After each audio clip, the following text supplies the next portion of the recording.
إني ألقى الإيناس في صومي وصلاتي ودعائي للرحمن وجميع الطاعات.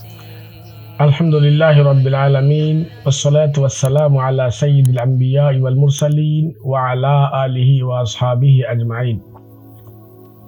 সম্মানিত দর্শক শ্রোতা, আসসালামু আলাইকুম ওয়া রাহমাতুল্লাহি ওয়া বারাকাতুহু।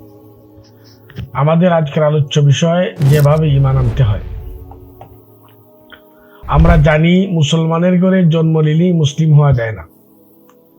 আমরা এও জানি যে আকীদা বিশ্বাস ভুল হলে মুমিন হওয়া যায় না, আর ঈমান এনেছি বললেই ঈমানদার হওয়া যায় না। মুসলিম হতে হলে আল্লাহর বিধানের কাছে আত্মসমর্পণ করতে হয়। মুমিন হতে হলে আকাইদের বিষয়াদির উপর অবিচল আস্থা ও বিশ্বাস রাখতে হয়, মুখে স্বীকৃতি দিতে হয় এবং সে অনুযায়ী জীবনযাপন করতে হয় তথা বাস্তব জীবনে এসব মেনে নিতে হয়। আমরা এও জানি যে রাসূল সাল্লাল্লাহু আলাইহি সাল্লামের যুগ আদর্শ যুগ, সাহাবাদের সমাজ আদর্শ সমাজ, সাহাবাদের ঈমানের মানদণ্ড। রাসূল সাল্লাল্লাহু আলাইহি ওয়াসাল্লাম ও সাহাবাদের উদ্দেশ্য করে পবিত্র কোরআনে ঘোষিত হচ্ছে, যারা তোমাদের মতো করে ঈমান আনবে তারাই হেদায়েত পাবে। সুতরাং মুমিন হতে হলে সাহাবাদের মতো করে ঈমান আনতে হবে, নিজেদের ঈমান ও আকাইদকে বিশুদ্ধ করতে হবে।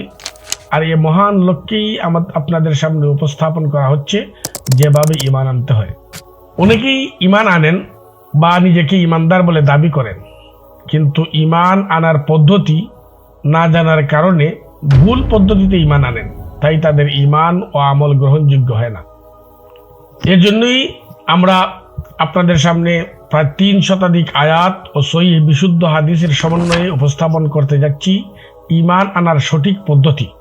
আমরা এর নাম দিয়েছি যেভাবে ঈমান আনতে হয়। যেভাবে ঈমান আনতে হয় বইটি আসলে একটি সিলেবাসের অংশ এবং ইসলাম শিক্ষা 3 নামে খ্যাত।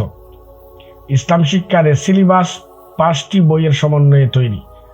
সিলেবাসটি ইসলামের প্রাথমিক স্তর থেকে উচ্চ স্তর পর্যন্ত জ্ঞান অন্বেষণকারীদের জন্য।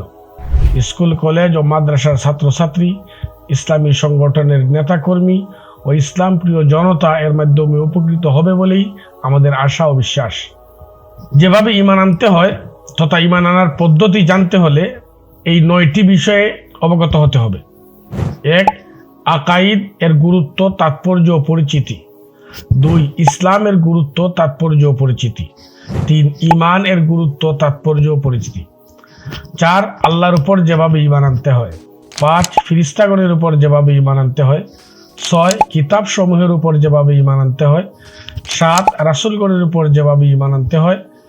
8. তাকদীরের উপর যেভাবে ঈমান আনতে হয় এবং 9.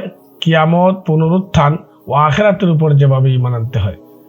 আশা করি এই বিষয়গুলো আপনারা পড়বেন, শুনবেন এবং ঈমান আনার সঠিক পদ্ধতি জেনে সে অনুযায়ী সঠিকভাবে ঈমান ও আকাইদের অধিকারী হয়ে নিজেদের ঈমান ও ইসলামকে খাঁটি করবেন এবং জান্নাতের পথ সুগম করবেন ইনশাআল্লাহ।